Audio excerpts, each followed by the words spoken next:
Olá, pessoal. Na aula passada, nós entendemos o que é fluxo e como o fluxo normal do browser ele se comporta. Ou seja, nós vimos que o fluxo ele define aqui que cada elemento em bloco vai gerar uma quebra de linha entre os outros elementos em bloco e que esses elementos eles entrarão no fluxo e serão disponibilizados, ou seja, serão apresentados na sequência em que foram declarados dentro do documento XHTML. E os elementos inline eles vão ocupar em linha, ou seja, vão ser disponibilizados aqui em linha, ocupando o espaço que tiver disponível aqui para eles, como vocês podem ver aqui nesses elementos span e nessas linhas de texto dentro do elemento em bloco.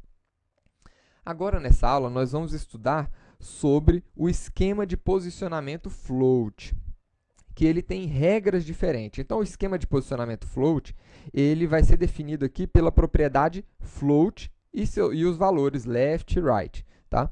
Então, segundo as regras desse esquema float, o box ele vai ser retirado da sua posição no fluxo do documento e ele vai flutuar para a direita ou para a esquerda de acordo com o valor que a gente colocar lá na propriedade float, tá? Então, o que acontece? Enquanto no esquema antigo de posicionamento, no esquema de fluxo normal, cada elemento tem o seu próprio espaço, e mesmo que eu reposicione ele, como nós fizemos aqui com o span, nós reposicionamos ele para a esquerda e movendo ele um pouquinho mais para a direita aqui, um pouquinho mais para baixo, o espaço que ele deveria ocupar continuou presente ali, ele não foi ocupado pelos outros elementos, né? Nesse novo esquema, o esquema float, né, o espaço original do box, ele não será deixado livre, como aconteceu com esse elemento antigo, né? Ele vai ser preenchido pelo elemento que seguir ele. Então, vamos dar uma olhada aqui, né? Antes de começar, eu vou alterar a cor de fundo aqui do elemento parágrafo, né?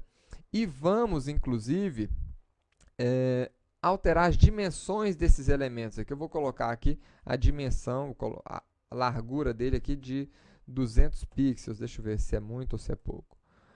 Tá ótimo. Então, colocamos todos os elementos com 200 pixels e eu vou fazer o seguinte aqui, vou colocar essa propriedade que a gente acabou de conhecer, né, que é a float. O que eu vou fazer aqui? Eu vou colocar um float left, ou seja, pedir para todos esses meus elementos, H1, H3, P, flutuarem para a esquerda. O que vai acontecer? Olha aí.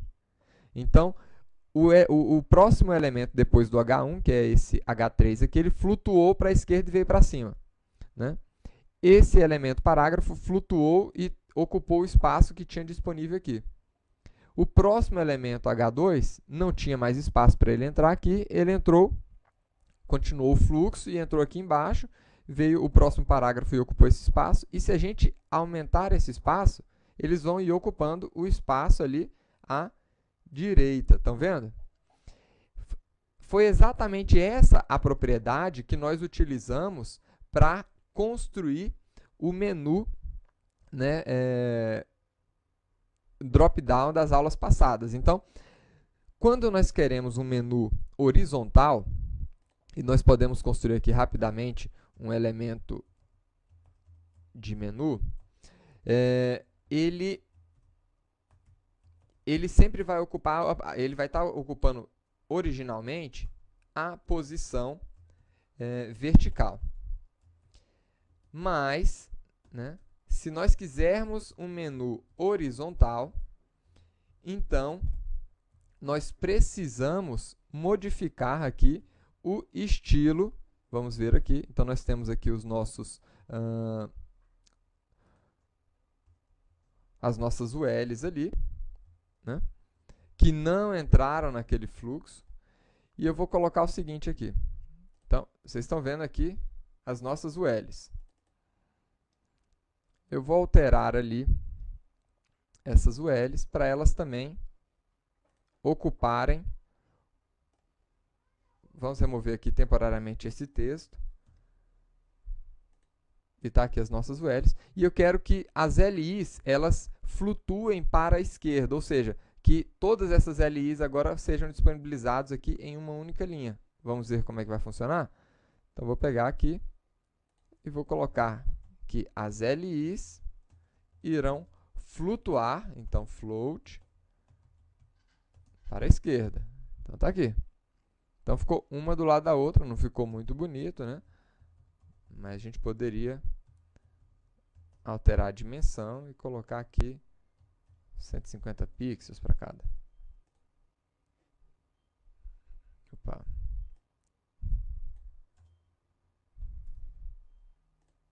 Então, tá aí. Todos os nossos elementos, um ao lado do outro, né? Então, é essa técnica de posicionamento flutuante que a gente utiliza para construir os menus horizontais ou, no caso aqui, não utilizar para criar o nosso menu vertical. Agora, você pode se perguntar, e se eu não quisesse flutuar todos os elementos? E se a gente quisesse flutuar apenas um ou outro elemento, né? Então, nós temos vários elementos aqui. Eu poderia querer flutuar, por exemplo, só esse ascensão profissional, né? Então, tem aqui o ascensão profissional, tem esse elemento tit. Poderia simplesmente colocar aqui, nesse elemento tit, o float left. Vamos ver aqui. Então, vejam aqui que ele flutuou, mas não ocupou aquele espaço ali. E o elemento que estava abaixo dele acabou subindo, que era exatamente o parágrafo. O elemento subiu e ocupou o espaço original ali desse elemento. Vamos ver de novo aqui. O elemento estava aqui, né? E quando eu coloco esse elemento como float left, esse outro elemento aqui, ele ocupa o espaço dele. Estão vendo aí? Então, vamos voltar aqui, ó. Tá aí. Então, eu vou fazer algumas alterações aqui. Vou colocar aqui.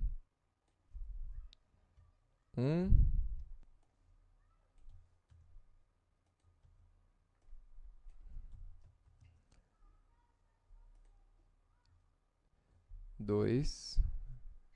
Tá bom. Vamos ver aqui. 1 e 2. E eu vou fazer um esquema diferente agora. O float eu vou deixar para todos os elementos, como estava antes. Vamos ver o resultado. Está aqui. Agora, aqui nesse parágrafo, né? Aliás, nesse título, que é o título 1, eu quero remover a flutuação. Como é que a gente faz? Vem aqui, float. Aliás, clear, que é a propriedade para limpar o float. Quero limpar o float do lado esquerdo, ou quero limpar dos dois lados. Então, é isso aqui. Então, ele mantém a propriedade padrão e dá aquela quebra de linha. Só que como esse outro elemento está com float, ele vem e encaixa ali. E os outros elementos, vamos dar uma olhada aqui, ó, vão continuar flutuando. Se eu quiser dar mais uma quebra de linha ali no segundo item, então está aqui. Esse aqui quebrou o fluxo de flutuação e esse aqui também quebrou o fluxo de flutuação, né? E nós também podemos flutuar os nossos elementos para a direita. Então, right, vamos ver aqui o efeito agora. Olha aqui que toda a distribuição dos nossos elementos mudou. O primeiro elemento que, quando no fluxo flutuando para a esquerda, ele ficou do lado esquerdo, que foi o título inicial, ele veio para a direita. O segundo elemento ficou logo após ele, o terceiro, o quarto, o quinto, e assim por diante, né? Então, a ordem de flutuação, ela define também a ordem ali que os elementos vão ser distribuídos. Olha aí. Eu também posso flutuar elementos inline. Por exemplo, essa imagem dentro dentro desse elemento em bloco. Eu posso flutuar ela para a direita. Como é que nós poderíamos fazer isso? Poderia vir aqui img, né, que é a minha tag que eu estou utilizando, e pedir para ela flutuar para a direita. Vamos ver o efeito aqui. Então, ela flutuou para a direita, né? Então, nós podemos flutuar esses elementos inline, seja imagem, seja um texto, né? Vamos, inclusive, fazer um efeito aqui. Eu vou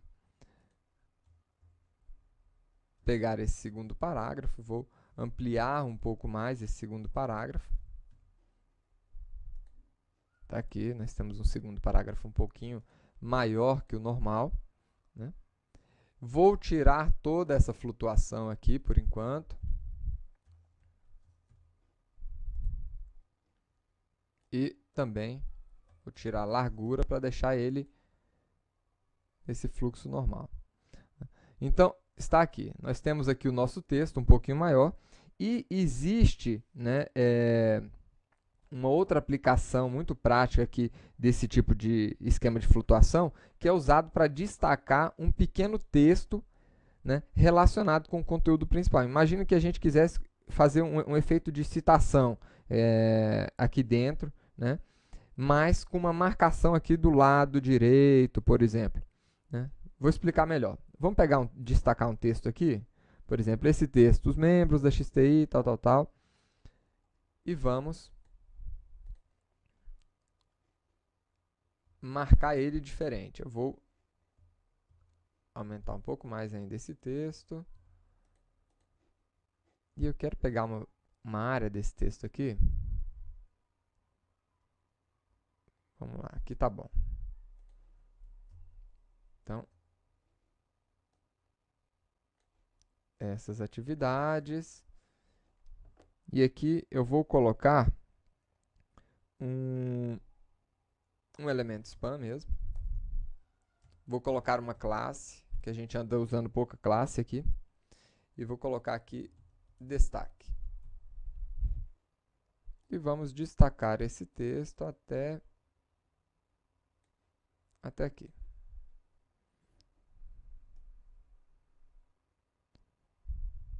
Pronto, até aqui tá bom.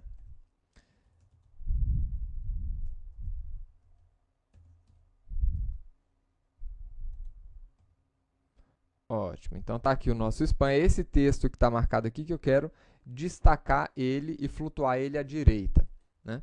Como é que nós vamos fazer isso? Então, eu vou remover aqui do spam toda essa marcação. Eu vou colocar o spam destaque. Eu quero fazer o seguinte. Eu vou querer colocar o destaque aqui com uma largura pré-definida. Então, vou colocar uma largura aqui de uns 40% do espaço que tem ali dentro, né? Vou flutuar esse texto aqui à direita, né? Vamos ver o efeito que está dando aqui já. Olha aí, né? Estamos flutuando ele à direita e está ocupando um espaço de 40%. Olha que o efeito já ficou um efeito bacana aqui, né? E aí a gente poderia agora só simplesmente melhorar, né, esse texto aí, colocando aí uma cor diferente, background color white, né? Poderíamos alinhar o texto, enfim. Mas existem várias situações onde a gente quer destacar uma imagem ou um texto, né, dentro de um outro texto e colocar ele aqui com uma marcação diferenciada. Isso aqui a gente chama de pull quote, né? Ele é